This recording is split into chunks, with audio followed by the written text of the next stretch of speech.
காரணம் நம்முடைய மெய்யியல் என்பதும் நம்முடைய சமயம் என்பதும் நம்முடைய வழிபாடு என்பதும் நம்முடைய இறை கோட்பாடு என்பதும் மற்ற நிலைகளில் இருக்கக்கூடிய இறை கோட்பாடுகள், நான் யாரையும் குறைச்சு சொல்லல, என்னை நீங்கள் தவறாக எண்ண வேண்டாம். மற்றவர்கள் செய்யக்கூடிய வழிபாட்டிற்கு நம்ம வழிபாட்டிற்கு என்ன நிலைனா, அவர்களெல்லாம் ஒரு உயரத்திற்கு மேல சிந்திக்க முடியவில்லை, ஒரு உயரத்துக்கு மேல சிந்திக்க முடியல. ஆனால் நம்முடைய பெரியவர்கள் என்ன செய்தார்கள் தெரியுமா? விஞ்ஞானத்தையும் மிஞ்சி மெய்ஞானத்தினுடைய உச்சத்துக்கு போய் ஆகாயம் என்கிற நிலையிலிருந்து கொஞ்சம் மேல போய் அதுக்கு மேல போய் அதுக்கு மேல போய் பராகாசம் என்று சொல்லக்கூடிய நிலையில நடராஜ பெருமான் ஆடக்கூடிய அந்த பெருவெளியை கண்டு தரிசித்த உலகத்தினுடைய முதன்மை இனம் இந்த இனம்.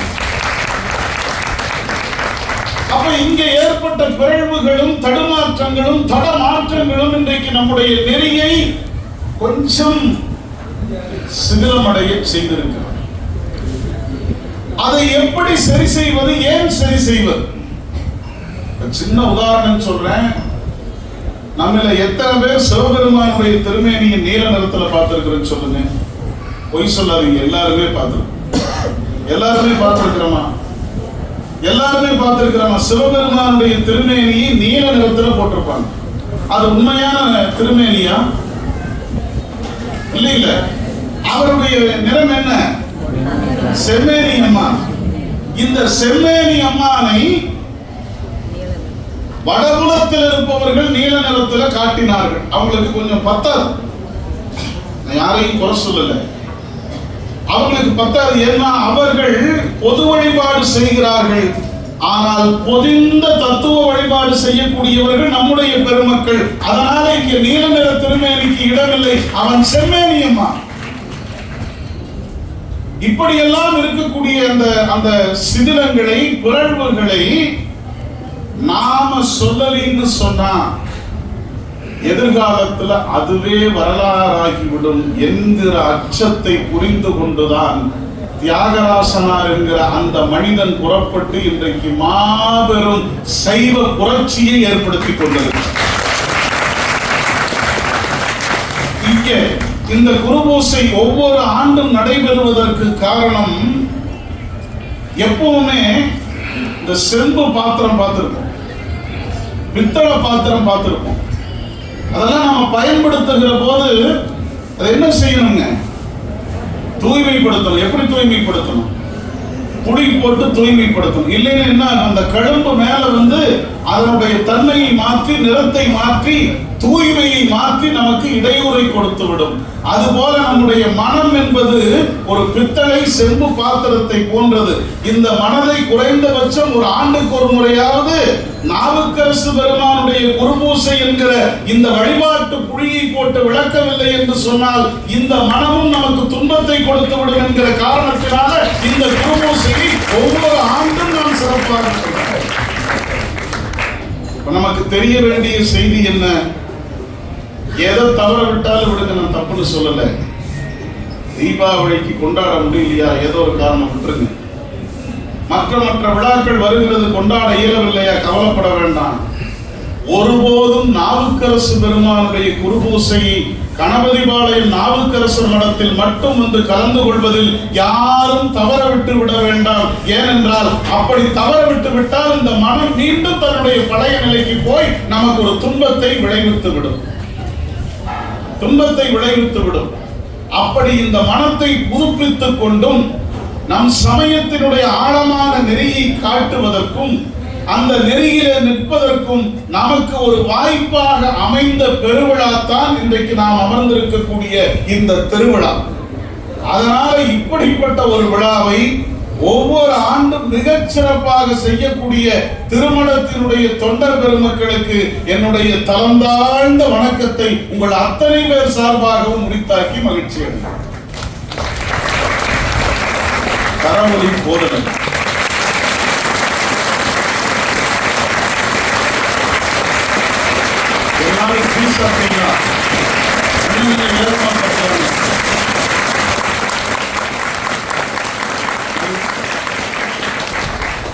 சரி, அப்படி சரியான திசையில் பயணிப்பதற்கு இந்த பெருவிழா நமக்கு துணை செய்கிறது. சரிங்க, யாரெல்லாம் வீட்டுல பத்திரம் எழுதி வச்சிருக்கிறீங்க அல்லது பத்திரம் எழுதி வாங்கி இருக்கிறீங்க? நீங்க எல்லாரும் போய் சொல்றீங்கன்னு பெரியவங்க இருந்து சொத்து பத்திரம் நம்ம வீட்டுல இருக்குதா? குறைந்தபட்ச பெரியவங்க ஏதாவது ஒண்ணு எங்கிட்ட இருக்கு. பொய் சொல்லாம எல்லாம் கை தூக்குங்க. வீட்டுக்காரர் பேர் இருந்தாலும் கை தூக்கலாம். இருக்குதா? இருக்குது தானே? எவ்வளவு பத்திரமா வச்சிருக்கிறோம். லாக்கர்ல வச்சு பூட்டு போட்டு எதுக்கு? சரிதான், நான் தப்புன்னு சொல்லுங்க. எதுக்கு வச்சிருக்கிறோம்? பத்திரமா இருக்கட்டும். பத்திரத்தை பத்திரமா வச்சிருக்கோம். கவனமா கேளுங்க. 7000 சதுரடியில வீடு, பளிங்கு கல்லு, பல்லு விளக்குற தொட்டி மட்டும் 5 லட்சம். கொஞ்சம் அவையடக்கமா சொல்றேன் மாமா, நான் போய் சொல்ல. யாராவது சந்தேகம் இருந்தா என் கூட வாங்க, இப்படியே நேரா கூட்டிட்டு போயிட்டாங்க. அந்த தண்ணீர் வரக்கூடிய குழாய் கோல்டு பிளேட்டட், சாப்பிடுறது வெள்ளி தட்டம், பெரிய வீடு, living room, rest room, bedroom, kitchen, main hall, ladies hall, fire. இதெல்லாம் எனக்கும் தெரியும்னு எப்படி சொல்றது? இப்படி எல்லாம் வீட்டை கட்டுறமே. உங்க மனசுல கை வச்சு சொல்லுங்க, அந்த வீட்டுல வழிபாட்டறை எவ்வளவு பெருசு இருக்குது? 4x4, 6x2. கேட்டா அது என்ன எப்பாவது போய் சாமி கும்பிடுறாங்க. அந்த வழிபாட்டு ரூம்லையும் போய் பார்த்தா உணவாரம் வெளியே செய்யறதை விட ஒவ்வொரு வீட்டிலும் செய்ய வேண்டும். பாருங்க, உங்களை நான் திருவடிகளை பணிந்து கேட்டுக் கொள்ளுகிறேன். நான் நம்புகிறேன், நம்ம யார் வீட்டிலும் நம்முடைய சாமி தொடர்பான புகைப்பு நிழல் படங்களை தவிர வேறு படங்கள் இருக்காது என்று நான் நம்புகிறேன். ஒருவேளை தெரிஞ்சவங்க வீட்டில் இருந்தா சொல்லி அவங்க எடுக்க சொல்லுங்க. இருட்டுங்க, நாம சொல்லாம யார் சொல்றது? கணபதி பாளையத்துல குருபூசைக்கு போன நமக்கு இல்லாத தகுதி யாருக்குமே இல்லை. எல்லாருக்கும் தகுதி இருக்குது. தாராளமா சொல்லுங்க, உறக்க சொல்லுங்க. அதையெல்லாம் அப்புறப்படுத்தி விட்டு கொஞ்சம் பதறினாங்கன்னா, கொஞ்சம் பயந்தாங்கன்னா கவலைப்பட வேண்டாம். வாங்க சித்திரை சதயத்துக்கு அவங்க கையை பிடிச்சி எடுத்துட்டு வந்து 6 நாள் உட்கார வைங்க. அவங்களுக்கு 5 லட்சம் வருமானம் வந்ததுன்னா 50 லட்சமா கொடுப்பாரு நம்ம சாமி. 50 லட்சமா கொடுப்பாரு நம்ம சாமி. வேண்டத்தக்கது நான் தனியா சொல்ல சாமி, சொன்ன செய்திகளைத்தான் வழிமொழியும். வேண்டத்தக்கது அறிவோய் நீ, அடுத்த வரி வேண்ட முழுதும். இத வடவாங்க உலகத்துல இறைவனிடத்துல கேட்டு பெறுவதற்கு ஒரு வசனத்தை யாராவது சொல்லிவிட முடியும்? அந்த மாணிக்க வாசகருக்கு எத்தனை முறை நாம தெண்டமிட்டு கும்பிட்டா அதுக்கு நன்றி கடன் பட்டதா இருக்கு. உண்மைதானே? உண்மைதானே? ஏன் சும்மா இருக்கிறீங்க எல்லாரும்? கடவுளை கம்மியா இருக்குது.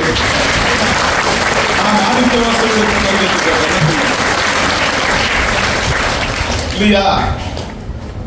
அப்போ ஒரு சின்ன அறை மட்டும் வழிபாட்டுக்கு வச்சிருக்கிற வீடுகள் எத்தனை இருக்கிறது? நம்புங்க, நம்ம வீட்டுல சமையல் அறையில் இடர்பாடு வரலாம், ஓய்வறையில் இடர்பாடு வரலாம், பேசுகிற முன்னறையில் இடர்பாடு வரலாம். எல்லா இடர்பாட்டையும் தீர்க்கக்கூடிய ஒரு புனிதமான இடம் நம்ம வீட்டில் இருக்குமானால் அது என் பெருமான் இருந்து அருள் செய்யக்கூடிய அந்த வழிபாட்டறை மட்டுமே. எல்லாருக்கும் அந்த வழிபாட்டறையில குடும்பத்தில் இருக்கிற எல்லாரும் போய் உட்கார்ந்து சாமிக்கு நம்ம திருமுறையை எடுத்து கருமுதல் திருமுறையில் இருக்கக்கூடிய பதிகங்களை பாராயணம் செய்யக்கூடிய அளவிலாவது உங்கள் வீட்டு வழிபாட்டறை இருக்கிறதா என்று கவனியுங்கள். இல்லை என்றால் நாளையே அதற்குரிய மாற்றத்தை செய்வதற்கு மாமாவை அணுகுங்கள். இருக்கணுங்க, வழிபாட்டறை பெரிதாக இருக்க வேண்டும். இன்னொன்னு சொல்லட்டுமா, நாமளே எப்படிப்பட்டவர்கள் தெரியுமா?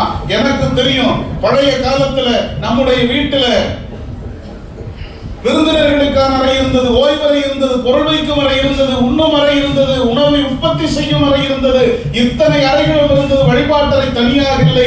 என்ன செய்வார்கள்னா, முன்னறையில இறைவனுடைய நிழற்படத்தை மாட்டி அங்கேயே திருநீரை ஒரு பேழையிலே வைத்து வீடே வழிபாட்டறையாக வைத்திருந்த ஒரு செல்வாக்கை நாம சுருங்கிட்டோம். அந்த முன்னால் இருந்த சாமி படத்தை எல்லாம் எடுத்து ஒரு சின்ன ரூம்ல எடுத்து அடைச்சிட்டு நிறைய வீட்டுல என்னை பார் யோகம் வரும்னு 2 பேர் படத்தை கொண்டு சொல்ல நான் பொதுவா நடக்கிறத சொல்றேன். அப்போ நம்முடைய வீட்டில் அப்படியெல்லாம் இருக்கிற போது எவ்வளவு சிறப்பாக இருக்கும். அதனால நான் சொல்லுகிறேன், இத்தனை கோடி செலவு செய்து வீட்டை எழுப்புகிறோம். 7000 ஸ்கொயர் ஃபீட், 10,000 ஸ்கொயர் ஃபீட், விலை எவ்வளவு? 7 கோடி ஆச்சுங்க. நம்ம பெருமையா பேசுறோம், யாரையும் குறை சொல்ல. அவரவர்கள் தேடிய பொருள் அதை கொண்டு செய்கிறார்கள், அது அவர்களுடைய உரிமை. ஆனால் நான் கேட்கிறேன் பெருமக்களே, அப்படி நான் செய்த வழிபாட்டு அறை எத்தனை அப்படி செய்த வீடு எத்தனை நாட்களுக்கு உயிரோட்டமாக இருக்கிறோம்? எத்தனை நாளுக்கு உயிரோட்டமா இருக்கும்?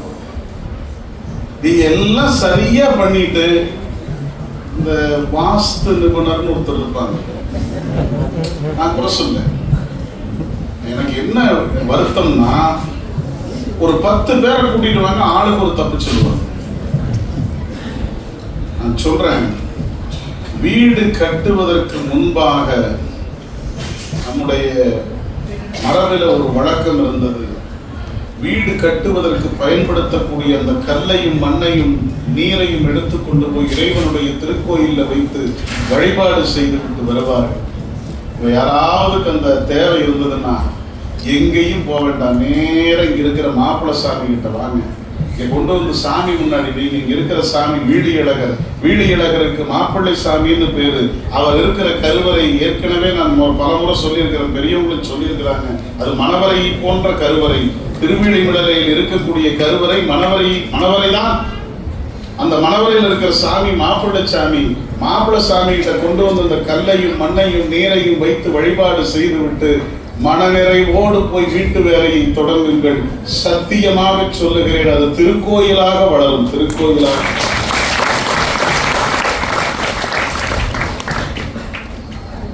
அப்போ எவ்வளவு கஷ்டப்பட்டு நாம வீடு கட்டுறோம், பொருள் சேர்க்கிறோம், இதெல்லாம் செய்கிறோம். நம்முடைய பிள்ளைகள் வருகிறார். கவனமா சொல்றேன், கேளுங்க. நம்ம கடமையை நாம் செய்ய வேண்டும், செய்கிறோம். நம்ம பிள்ளைகளுக்கு நாம் எதிர்காலத்தில் ஒரு பெரும் பாதுகாப்பான சொத்தை விட்டு செல்லுகிறோம். ஆமாங்க, என் பிள்ளை கஷ்டப்படக்கூடாது, என் பிள்ளை நான் பட்ட கஷ்டத்தை படக்கூடாது. அப்படி யாராவது சொன்ன இன்னையிலிருந்து மாத்திங்க. அவனும் கஷ்டப்பட வேண்டும், அப்பதான் அவனுக்கு உலகியல் அனுபவம் கிடைக்கும். இல்லைன்னா அவன் சொகுசா போயிட்டான்னா கிணத்து தவளையாக மாறிவிடுவான், பல்வேறு இடர்பாடுகளை சந்திக்க நேரிடும். பெருமக்களே, நீங்கள் என்ன துன்பத்தை, பசியை, வலியை, இடர்பாட்டை அனுபவித்தீர்களோ அதை பற்றிய புரிதலை அந்த பிள்ளைக்கு சொல்லிக் கொடுங்க. பக்கத்தில் இருக்கக்கூடிய ஒரு ஊர் கேரளா, 16 வயசு ஆயிடுச்சுன்னு வைங்க பிள்ளைக்கு. ஒரு ஜோல்னா பைய தூக்கி கழுத்துல மாட்டி கிளம்பிட்டுவாங்க. அவன் ஏதோ ஒரு வண்டியில் ஏறி ஏதோ ஒரு ஊருக்கு போய் குறிப்பிட்ட காலம் இருந்து பொருள் தேடி வயிறு வளர்த்து பிழைத்து ஒரு நிலைக்கு வரும் வரையில் ஊரில் அவனுக்கு அங்கீகாரம் கிடைக்காது. அவன் சொந்த காலில் நிற்க பழக வேண்டும். நம்ம பெரியவங்க சொன்ன மரபு. அதனால அவர்களுக்கு இவனுக்கென்று ஒரு அனுபவம் கிடைக்க வேண்டும் என்கிற நோக்கத்தில் நம்முடைய பெரியவர்கள் அப்படியெல்லாம் சிந்தித்தார்கள். நாம் என்ன செய்கிறோம்? அவனுக்கு அந்த கஷ்டம் எல்லாம் வரக்கூடாது. பிறகு எப்படி அவன் உலகத்தை அனுபவிப்பான், எப்படி அவனுடைய வினையை கழிப்பான், எப்படி அவனுக்கு இந்த உலகத்தை பற்றிய புரிதல் ஏற்படும், சக மனிதனை பற்றிய புரிதல் அவனுக்கு எப்போது ஏற்படும்? நான் சேர்த்து வச்சிருக்கிற சொத்து 3 தலைமுறைக்கு தாக்கும். நமக்குள்ள ஒரு மனநிலை, ஒரு பிரம்மை, ஒரு ஒரு இருமாம். நான் சேர்த்து வச்சிருக்கிற சொத்து அவனுக்கு எல்லாம் பேசும், நம்புறோம், தப்பில்லை. ஆனால் ஒன்றை புரிந்து கொள்ளுங்கள் பெருமக்களே, நாம் சேர்த்து வைத்திருக்கிற பொருள் ஒற்றை நாளில் கரைந்துவிடும். ஒற்றை நாளில் கரைந்துவிடும். சரிங்க, என்னதான் பண்றது? நம்ம பிள்ளைக்கு இப்படியெல்லாம் குழப்பறீங்களே, இதுக்காக உங்களை பேச சொன்னாங்க. வருஷம் வேற மாதிரி பேசுறீங்க, இந்த வருஷம் ஏன் இப்படி தப்பா பேசுறீங்க? கேள்வி. நம்புங்கள் பெருமக்களே, இங்க வந்திருக்கிற இந்த அரங்கத்துல முன்னாடி இருக்கக்கூடிய இப்போ ஒரு 1000 பேர் இருப்பீங்கன்னு நினைக்கிறேன். 1000 பேரும் உங்கள் எதிர்கால சந்ததிக்கு அழியாத சொத்தை உருவாக்குவதற்கு உடன்பட்டு நிற்கிறீர்கள். இந்த திருமணத்திற்கு இந்த திருமணம் இவங்களுக்கு மட்டுமல்ல, இந்த சமூகத்தின் சொத்து. இங்க வந்தா அவர்கள் என்ன இடர்பாட்டை சந்தித்தாலும் இங்கே வந்து வழிபாடு செய்கிற போது, குருபூசையில கலந்து கொள்ளுகிற போது, கல்லும் காவிரியும் உள்ள காலம் வரையில் நடைபெறக்கூடிய நாவுக்கரசு பெருமானுடைய தேவார முற்றோதலில் கலந்து கொள்ளுகிற போது, கேட்கிற போது, சிந்திக்கிற போது, உணர்கிற போது, அந்த நெறியிலே நிற்க முயற்சிக்கிற போது அவர்கள் நிறைவாழ்வு வாழ்வார்கள் என்பதில் எந்த விதமான சந்தேகமும் இல்லை, எந்த விதமான சந்தேகமும் இல்லை. ஆகவே நீங்கள் அத்தனை பேரும் உங்கள் பிள்ளைகளுக்கு சரியான வழியை காட்டிக் கொண்டிருக்கிறீர்கள் என்று என்னால் உறுதியாக சொல்ல முடியும். நல்லா சொல்லுங்க, நான் விடவா போறேன். சரி, நமக்கு தெரிஞ்சிருச்சு நாவுக்கரசர் குருபூசைக்கு போறது, நாவுக்கரசர் திருமணத்துக்கு போறது, தியாகராசன் அவரோட பின்னாடி போறது. நம்புங்க, அவர் பின்னாடி போனா கைலாயம் போலாம், மற்றவங்க பின்னாடி போனா சொல்லல. இது பெருவழி பயணம், அது நான் சொல்லல. அது பெரு வழி பயணம். இது பெரு வழி பயணம், அது பெரு வழி பயணம். பெரிய வலியை கொடுத்து நம்ம நம்பி போறமே உலகியல்ல, அது பெரிய வலியை கொடுத்துரும். இவர் பின்னாடி போனா பெரிய வழியில போயிடலாம். அதனால நமக்கு இருக்கக்கூடிய சொத்து, நான் சொன்னேன், இந்த திருமணத்துக்கு வந்தது நம்முடைய தலைமுறைக்கு நாம் காட்டக்கூடிய பெரிய வழி. சரிங்க, எத்தனை பேருக்கு இந்த வாய்ப்பு கிடைக்கும்? எத்தனை பேருக்கு இந்த புண்ணியம் கிடைக்கும்? கேள்விக்குறிதான். அதனாலதான் நம்ம பெரியவங்க என்ன பண்ணாங்க, கணபதிபாளையம் தெரிந்தவர்களுக்கு பெருவழியில் செல்லக்கூடிய டிக்கெட் கிடைச்சிரும். கணபதிபாளையத்தை பத்தின அறிமுகம் இல்லாதவங்களுக்கு என்ன செய்கிறது? இங்கிருந்து ஒரு 100 கிலோமீட்டருக்கு அந்த பக்கம், 200 மைலுக்கு அந்த பக்கம், அங்கெல்லாம் இருக்கிறவங்களுக்கு என்ன செய்யறது? அவங்களுக்கு எல்லாம் வழியே இல்லையா? நம்புங்கள், உலகத்தில் இருக்கிற அத்தனை மக்களையும் தன் மக்களாக நினைத்து அனைவருக்குமான சிந்தனையை சிந்தித்த ஒரு இனம் இருக்கும் என்றால் நம்முடைய இனம் மட்டும்தான். அதனால அத்தனை கடவுள் வாழ்த்து பாட்டிலும் உலகத்தை சொல்லி தொடங்கினார். உலகத்தை சொல்லி தொடங்கினார். பெரியவங்க சேக்கடார் எப்படி தொடங்குகிறார்? உலகெல்லாம் உணர்ந்துவதற்கரியவன் என்றார். கம்பநாட்டாழ்வார் என்ன செய்தார்? உலகம் யாவையும் தாமுட அக்கரம் என்று சொன்னார். நக்கீரர் சொன்னார் உலகம் மூலப்ப வளநேர்ப்பு தெரிகிறது என்றார். நம்முடைய வள்ளுவர் என்ன செய்தான்? அகர முதல எழுத்தெல்லாம் ஆதி பகவன் முதற்கே உலகு என்று சொன்னார். அப்போ உலகத்தில தன்னை மட்டுமல்ல, தன்னுடைய சுற்றத்தை மட்டுமல்ல, ஒட்டுமொத்த உலகத்தை சிந்தித்த ஒற்றை இனம் இந்த தமிழினம் மட்டும்தான். தமிழினம் மட்டும்தான்.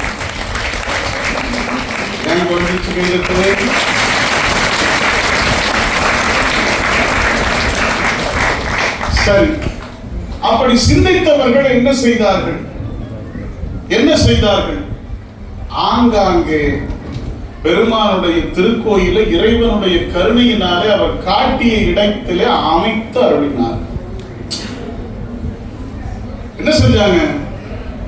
இந்த ஏற்பாடு, இந்த விழா, இந்த பாரம்பரியம், இந்த சிறப்பு எல்லா இடத்திலும் இருக்க வேண்டும் என்கிற காரணத்தினால ஒரு திருநாவுக்கரசர் திருமணம் போதாது என்று சொல்லி திரும்புகிற திசைகளில் எல்லாம் திருக்கோயிலையும் திருமணங்களையும் கண்டறினார்கள். நம்முடைய பெரியவர்கள்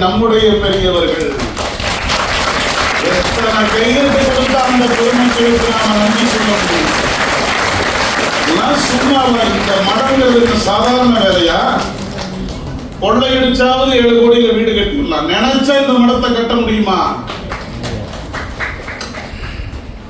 பணத்தை எப்படியும் சேர்த்து வீடு கட்டிடலாம். திருமணத்தை கட்ட வேண்டும் என்றால் இறைவனுடைய அருளும் குருவர்களும் இருந்தால் மட்டுமே முடியும். அப்படி நம்முடைய பெரியவர்கள் நமக்கு கொடுத்த, நமக்கு காட்டிய பெரும் சொத்துத்தான், அழியாத சொத்துத்தான், உயர்ந்த சொத்துத்தான், நமக்கு ஒரு பெரும் பாக்கியமாக, பயனாக, புண்ணியமாக நம்முடைய திருக்கோயில். நம்முடைய திருக்கோயில் பேர்பட்ட திருக்கோயில், எவ்வளவு ஆழமான திருக்கோயில்கள், வழிபாடு. பாருங்க, அமெரிக்காவுக்கு போனீங்கன்னா தியாகராசர் சொன்னார் 15 வருஷத்துக்கு முன்னாடி. அந்த பேச்சு எனக்கு இன்றைக்கும் பசுமையான நினைவுகள் இருக்கு. அவங்க அமெரிக்கா போனாங்க, தியாகராசனார் ஒரு 10-15 ஆண்டுக்கு முன்னாடி. அப்போ அவங்களை அழைச்சிட்டு போனவங்க எங்க ஊர்ல இருக்கிற சிறப்பான இடங்களை கூட்டி கொண்டு போய் காட்டுகிறோம்னு கூட்டிட்டு போனாங்க. ஐயாவும் போயிருக்காங்க. சொகுசு காரு, அழகான சாலை, பார்க்கறதுக்கே மனமெல்லாம் மகிழ்ச்சியாக இருக்கக்கூடிய இயற்கை சூழல். அவங்க அழைச்சிட்டு போய் இங்க பாருங்க ஒரு சிறப்பான இடத்தை கூட்டிட்டு போறோம்னு அவங்க கூட்டி கொண்டு போய் நிறுத்திய இடம் ஒரு பழைய கிணறு. ஐயா, எங்க ஊர்ல பழமையான கிணறு இதுன்னு சொன்னாங்க. அப்படியா? இவங்க கேட்டாங்களா, ஒரு 500 ஆண்டு பழமை இருக்குமா? 100 ஆண்டு பழமை. இன்னொரு இடத்துல கூட்டிட்டு போய் ஒரு மரத்தை காட்டினாங்களா. ஐயா சொன்ன செய்தி, ஒரு மரத்தை காட்டினாங்களா. இந்த மரம் எங்க ஊர்ல இருக்கிற பழமையான மரம். பழமையான மரம் எத்தனை வருஷம் ஆச்சு? 75 இயர்ஸ். 75 ஆண்டுக்கு முன்பு பழமையான மரம். 100 ஆண்டுக்கு முன்னால் வெட்டப்பட்ட கேணி. இன்னொரு இடத்துல ஒரு பழமையான நினைவு சின்னம்னு கூட்டிட்டு போய் காட்டினாங்களா. அந்த ஊர் தலைவர் அவருக்காக கட்டிட்ட வீடு. எல்லாம் கேட்டு ஐயா கேட்டாங்களா, இதை விட பழமையானது ஒன்றும் இல்லையா? அவங்க திருப்பி கேட்டாங்களா, இதை விட பழமையானது ஒன்று இருக்க முடியுமான்னு கேட்டாங்களா.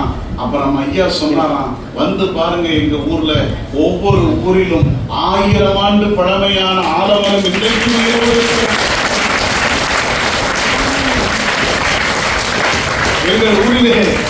எங்கள் ஊரிலே நூற்றுக்கணக்கான ஆண்டுகள் பழமையான திருக்குளம் இன்றைக்கும் நீரை தாங்கி நிற்கிறது. எங்கள் ஊரிலே வந்து பாருங்கள் எல்லாம் சொல்லிட்டு ஐயா சொன்னாங்களா, என்ன அதிசயம், என்ன அதிசயம். எங்கள் ஊரிலே வந்து பாருங்கள், திரும்பிய திசைகளில் எல்லாம் இறைவனுடைய திருக்கோயில்கள். ஊர்தோறும் பிள்ளையாருக்கு திருக்கோயில், தெருக்கள் தோறும் இறைவனுடைய திருக்கோயில். இதெல்லாம் எத்தனை வருஷம் தெரியுமா?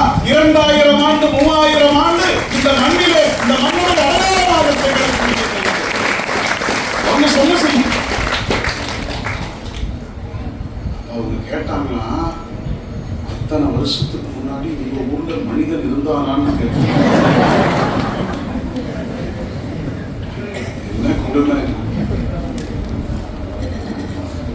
அவங்களுக்கு தெரியல, அந்த தியாகராசங்கிற உருவம்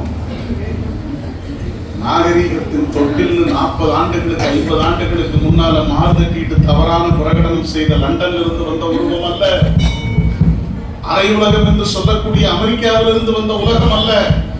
இது சரி, இது தவறு என்று தவறையெல்லாம் தட்டி கேட்டு அழிக்கக்கூடிய இன்னொரு நாட்டிலிருந்து வந்த உருவம் அல்ல.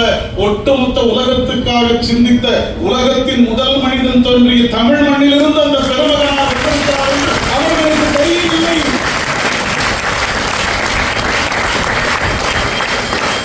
அப்படி நம்முடைய ஊரில் இருக்கிற 1000 திருக்கோயில்கள் இன்றைக்கு கொஞ்சம் பழுதடைந்தும் சிதலமடைந்தும் கேட்பாரற்றும் இருக்கிறது. அந்த திருக்கோயில்களை எல்லாம் புதுக்க வேண்டும் என்று புறப்பட்ட புனிதர் பேரவையினுடைய தலைமை அரங்காவலர் தியாகராசனார். அவர் பின்னால் அணிவதற்கு அவருக்கு தோளோடு தோள் ஆளோடு ஆள் வாழோடு வாழ் என துணை செய்த அவருடைய திருப்பணிக்கெல்லாம் தோள் கொடுக்கிற பெரும் திருக்கூட்டம் அரண்மனை அறக்கட்டளை என்று சொல்லக்கூடிய அந்த புனிதர் பேரவை. பட்டியல சொல்றேன். திட்டம் 1, வெட்டவெளியில் இருக்கிற திருமேனியை எடுத்து வச்சு கூரை போட்டு கொடுத்திருக்கிறாங்க. 200 இடத்துல திருப்பணிகள் முடிந்தது. திட்டம் 2, கூரை போட்ட இடங்கள்ல கருவறை அமைத்து கொடுக்கிறது. அதிலும் 30 இடத்துக்கு கிட்டத்தட்ட வந்தாச்சு. இன்னொரு 10 இடத்துல வேலை நடைபெற்றுக் கொண்டிருக்கிறது. திட்டம் 3, பழமையான திருக்கோயிலை பழமை மாறாமல் புதுக்குவது. இவங்க 80 திருக்கோயிலை எடுத்து இதுவரையிலே திருப்பணி செய்து விட்டார்கள்.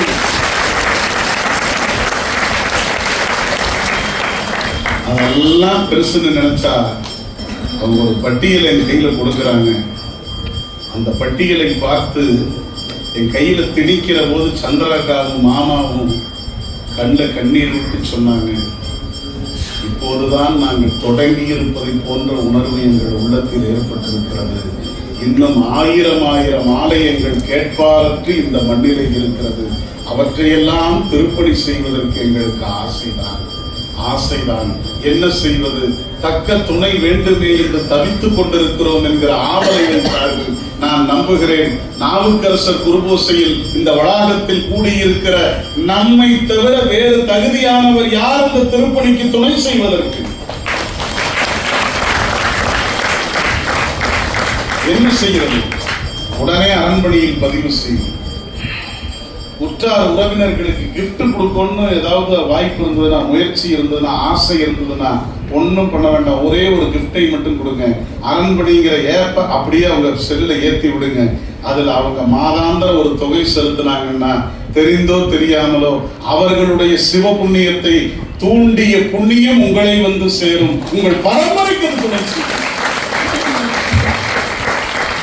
இதெல்லாம் போராதுன்னு கோவில் மட்டும் இல்லை, குளத்தையும் தூர்வார போகிறோம், தூர்வாரி கொண்டிருக்கிறோம் என்று சொன்னார். நான் சொல்றேன், நடுவண் அரசுல வருடத்துக்கு ஒரு முறை நிதிநிலை அறிக்கை கொடுப்பாங்க.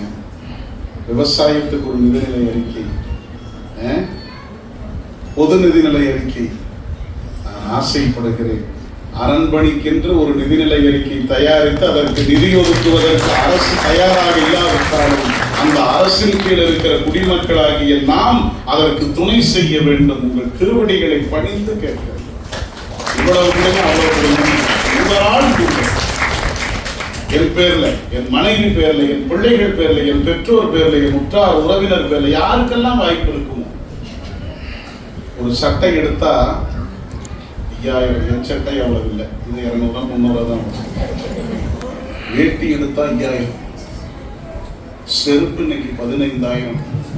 2 மாதத்தில் செருப்பு போயிடும், சட்டை போயிடும், வேட்டி போயிடும், பொருட்கள் எல்லாம் போயிடும். நம்புங்கள், நாம் அரண்மனைக்கு கொடுக்கிற பரிசு இருக்கிற அந்த தொகை இருக்கிறது, பங்களிப்பு இருக்கிறது, அது உங்களுக்கு தரக்கூடிய மறு பங்களிப்பும் பரிசும் எது தெரியுமா? திருக்கைலாயத்தில் உங்களுக்கு ஒரு இடத்தை உறுதி செய்து உங்களை அங்கே கொண்டு செலுத்தும்.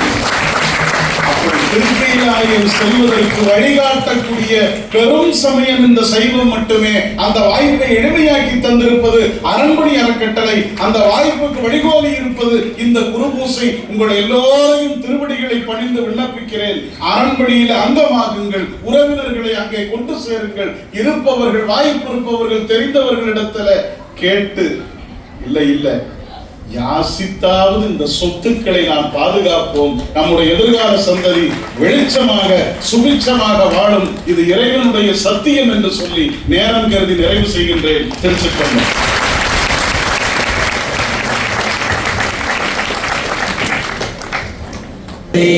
இப்பொழுது அருள் தரும் அழகுமலையம்மை உடனாகிய அருள்மிகு வீழியழக பெருமானுக்கும் திருநாவுக்கரசு நாயனார் சாமிகளுக்கும் பேரொளி வழிபாடு நடைபெறுகிறது. கற்பனையில் கடந்த போதே கருணையே உருவமாகி அற்புத கோடை அறுவடை சிறப்பின்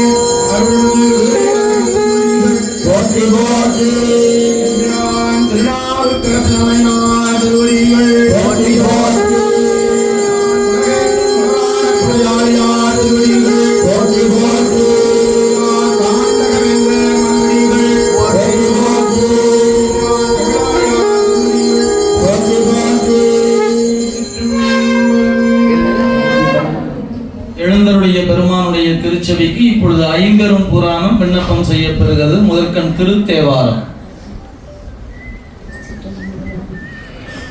மாதர் பிறை கண்ணியானை மலையான் மகளொடும் பாடி போதொடு நீர் சுமந்தேத்தி புகுவாரபின் புகுவே யாதும் வடுபடாமல் ஐயாறு அடைகின்ற போது காதல் மாட பிடியோடும் களிரே வருவன கண்டே நமர் திருபாதம் கண்டறியாதன கண்டே திருப்பாதம் கண்டறியாதன கண்டே நவ திருப்பாதம் கண்டறியாதன கண்டே கண்டே நவ திருப்பாதம் கண்டறியாதன கண்டே கண்டே நவ திருப்பாதம் கண்டறியாதன கண்டே கண்டறியாதன கண்டே பாதம் கண்டறியாதன கண்டே உடையாளுந்தன் நடுவிருக்கும் உடையாள் நடுவுள் நீருத்தி அடியேன் நடுவுள் இருவீரும் இருப்பதானால் அடியேன் உன்னடியார் நடுவுள் இருக்கும் அருளை புரியாய் பொன்னம்பலத்தில் முடியா முதலே என் கருத்து முடியும் வண்ணம் முன்னின்றே இடர்கடுத்து என்னை ஆண்டு கொண்டு என்னுள் இருப்பிடம் வரவிருந்தெழுந்த சுடர்மணி விளக்கின் உள்வொளி விளங்கும் தூயன சோதியுள் சோதி கடல் விடை பாதா அம்பள கூத்தா அயனோடு மாளறியாமை படரொளி பரப்பி பரந்து நின்றாயே தொண்டனே பணியுமா பணியே பாழுக்கு பாடகன் அழுதிட பார்க்கடல் இந்த வீரா மாலுக்கு சக்கரம் அன்றருள் செய்த மன்னியதில்லை தன்னுள் ஆதிக்கும் மந்தனர் வாழ்கின்ற சிற்றம்பலமே இடமாக பாலித்து நட்டம் மயில வல்லானுக்கே பல்லாண்டு கூறுதுமே.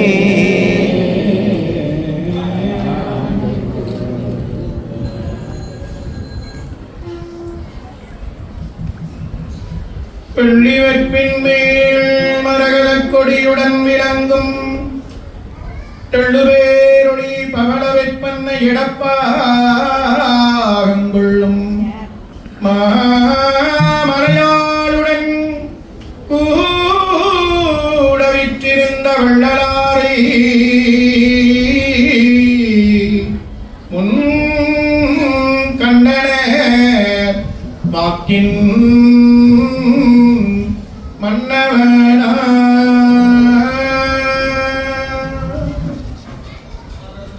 சேரலொட்டாமரம் கழி என்பரோடு மறி மாலர நேயம் அறிந்தவர் வேடமும் ஆலயம் தானும் அரண் என தொழுமே.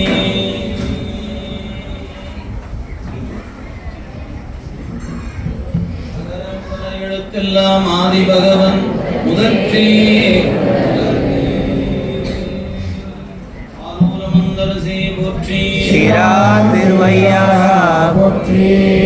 பேராயிரம் பரவி வானோர் ஏற்கும் பெம்மானாய் பிரிவில அடியார்க்கு என்றும் வாராத செல்வத்தை வருவிக்கின்ற வள்ளல் பெருந்தகையாய் எழுந்தருளி அருள்பாலித்து வருகின்ற பெருமானை பெருமாட்டியே தங்களுடைய பெருங்கருணை திறத்தினாலும் இந்த பெருமக்களாகிய நாயன்மாருடைய குருவருளும் முன்னின்று அருள் செய்ய தங்களுடைய பெருங்கருணையினால் கணபதிபாளையம் என போற்றப்பெறுகின்ற இப்பகுதியில் அமையப்பெற்றிருக்கின்ற திருநாவுக்கரசருடைய திருமடத்தில் கடந்த 15 ஆண்டுகளாக வழிபாடு செய்தன் பயனாக இன்றைய 16ஆம் ஆண்டில் நாவுக்கரசு பெருந்தகையினுடைய திருத்தேவாரத்தை முழுமையாக 6 நாட்கள் அடியார் பெருமக்கள் ஒன்று கூடியிருந்து பொறுப்பறையன் மடப்பாவை இடப்பாகர் பொற்றாளில் இருந்து திருப்பதிகத்தின் செலும் திறம் போற்றுதல் என்று முருகநாயனார் திருமடத்தில் தொண்டர்கள் சிந்தித்தது போல அடியார்கள் ஒன்று கூடி சிந்தித்திருக்கக்கூடிய இந்த அருளார்ந்து இருக்கக்கூடிய இந்த இனிய தருணத்தில் எல்லாமல்ல திருவருளே இவ்விடத்தில் இந்த வழிபாடு நிறைவேறுவதற்காக எல்லா வகையிலும் பணி செய்திருக்கக்கூடிய அனைத்து பெருமக்களையும் இந்த நேரத்தில் தன்னுடைய பெருங்கருணையானது அவர்களுடைய உள்ளத்திலும் இல்லத்திலும் இருக்கிற இடர்கள் முழுமையாக நீங்கி நல்லருள் புரியுமாறு தங்களுடைய திருவடிகளை வேண்டிக் கொண்டு 6 நாட்களும் இந்த பாராயணத்தில் வந்து கலந்து கொண்டவர்கள், இற்றைய நாளில் வந்து கலந்திருப்பவர்கள், வாய்ப்புக்கு தக்கவாறு கலந்திருக்கக்கூடிய அன்பு பெருமக்கள் அனைவருக்கும் வர இயலவில்லையே என்று வருந்தி இருக்கக்கூடிய அன்பர் பெருமக்களுக்கும் தன்னுடைய பெருங்கருணையானது நோயற்ற வாழ்வும் குறைவற்ற செல்வமும் தந்து அருள்பாலிக்க வேண்டுமாய் குழந்தை செல்வங்கள் நல்ல கல்வி அறிவையும் நல்ல ஒழுக்கத்தையும் பெற்று வீட்டிற்கும் நாட்டிற்கும் பெருமை சேர்க்கும் வண்ணமாக வளர்ந்து ஆளாகும் வண்ணம் தாங்கள் அருள்பாலிக்க வேண்டுமாயும்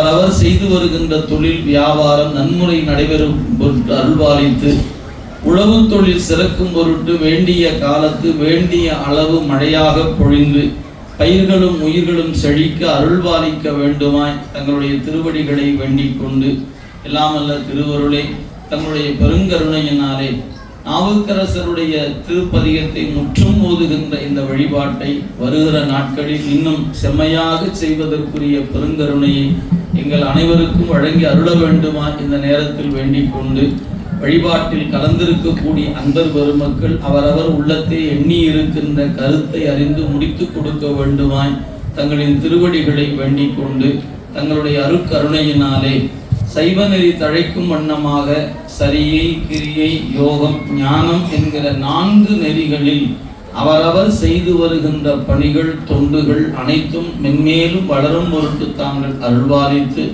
இந்த 21ஆம் நூற்றாண்டு தங்களுடைய கருணையினாலே சைவநெறி தழைக்கக்கூடிய நிலையிலே எங்களுடைய பெருமக்கள் காலம் எப்படி சைவத்தின் பொற்காலமாக விளங்கியதோ அதுபோல இந்த காலம் பொற்காலமாக விளங்கும் பொருட்டு தாங்கள் அருள்பாலிக்க வேண்டுமா இந்த நேரத்திலே தங்களுடைய திருவடிகளை வேண்டிக் கொண்டு வான் பழித்து மண் புகுந்து மனிதரை ஆட்கொண்ட வள்ளலாக எங்களுக்கெல்லாம் அருள் செய்வதற்காக 12 காலத்தின் முன்பே வந்து இம்மண்ணிலே தோன்றி அருவமாய் உருவமாய் அருவுருவத் திருமேனியாக பல்வேறு நிலைகளில் தாங்கள் திருக்கோயில் கொண்டிருக்கக்கூடிய ஆலயங்கள் நல்ல முறையிலே திருப்பணிகள் எல்லாம் செம்மையாக நடைபெறும் பொருட்டு அருள்பாலித்து திருத்தொண்டில் தங்களுடைய பெருங்கருணையானது தங்கள் அருளால் இயங்குகின்ற அரண்மனை அறக்கட்டளையின் வாயிலாக நடைபெறுகின்ற அனைத்து வகையான சிவப்பணிகளும் சிவனடியார்களுக்கு செய்கின்ற திருத்தொண்டும் இன்னும் திருமுறைகளை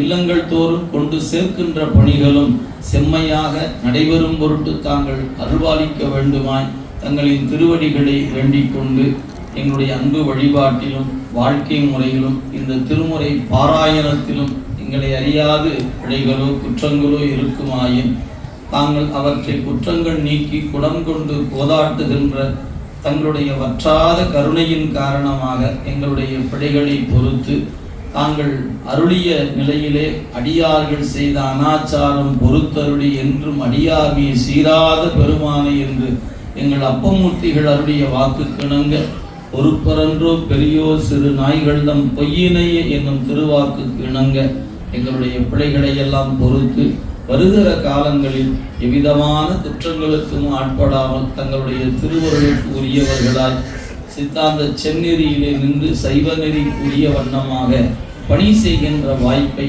இன்னும் என்மேலும் வழங்கி அருள வேண்டுமாய் இல்லாமல்ல திருவருளை தங்களுடைய திருவடிகளை இந்த நேரத்தில் வேண்டிக் கொண்டு தங்களுடைய அருட்கருணையினாலே குருமூர்த்தங்களாக இருக்கக்கூடிய மூர்த்தங்களுடைய திருப்பணிகளை நல்ல கற்றடியாக விரைந்து செய்வதற்குரிய கருணையை தாங்கள் அருள்பாலித்து நீர்நிலைகளை பாதுகாக்கக்கூடிய வண்ணமாக ஆலயங்கள் தோறும் அமையப்பெற்ற புண்ணிய தீர்த்தங்களாக இருக்கக்கூடிய அவற்றை பேணி பாதுகாக்கக்கூடிய நிலையில் அதற்குரிய வாய்ப்புகளை தந்து அருள வேண்டுமாய் இந்த நேரத்தில் வேண்டிக் கொண்டு எல்லாமல்ல திருவருளை எல்லா வகையிலும் இவ்விடத்திலும் வழிபாடுகள் தொடர்ந்து நடைபெறுவதற்கு வல்லாற்றானும் உதவி அத்துணை பெருமக்களும் சகல யோகமிக்க பெருவாழ்வு வாழ்வதற்குரிய நலங்களும் வளங்களும் தந்தருள வேண்டுமாய் எல்லாமல்ல அழகுமுலை அம்மையுடனாகிய விழியழக பெருமானே நாவுக்கரசு பெருந்தகையே தங்களுடைய பெருங்கருணையை மனம் மொழி மெய்களாலே வணங்கி மலதூவி பண்டுகின்றோம். எல்லா பிழையும் கருதா பிழையும் சிந்துருகில் எல்லா பிழையும் நினையா பிழையும் நினைந்தெழுத்தை சொல்லா பிழையும் துதியா பிழையும் தொழா பிழையும் எல்லா பிழையும் பொறுத்தருள்வாய் கச்சிய கம்பனி கவாய் கனகத்திரளே போற்றி கைலை மலையானே போற்றி போற்றி. நண்பர்களே, இப்ப தீபாராதனை பேரொளி வழிபாடு நடைபெறும். அதனை தொடர்ந்து நாவுக்கரசு பெருமான் முதல்ல புறப்பட்டு முன்ன வருவார். அதன் பிறகு பெருமானும் பெருமாட்டியும் இடப வாகனத்தில் வர இருக்கிறார்கள். ஆலயத்தை வலமாக வந்த பிறகு மீண்டும் இதே போல பெருமான் இங்கு இருப்பார். நாவுக்கரசு பெருந்தகை அங்க இருப்பாங்க. 10 பாடல் அந்த நிறைவு பதிகத்தை இங்க பாடி முடித்த பிறகு நாவுக்கரசருடைய ஐக்கிய காட்சியோடு இந்த வழிபாடு இனிது நிறைவு பெறுகிறது. எனவே அன்பர்கள் இப்பொழுது தீபாராதனையை கண்ணுற்று அப்படியே முன்ன இருக்கவங்க அப்படியே வெளியே வந்துட்டா நாவுக்கரசு பெருமானை சுமந்து கொண்டு தொண்டர்கள் முன்ன வந்துருவாங்க. அதன் பிறகு அம்மையப்பர் திருமேனி நமக்காக அருட்காட்சி வழங்குவதற்காக வெளியே எழுந்தருள் இருக்கிறார் என்பதை பணிவோடு தெரிவித்துக் கொள்வோம்.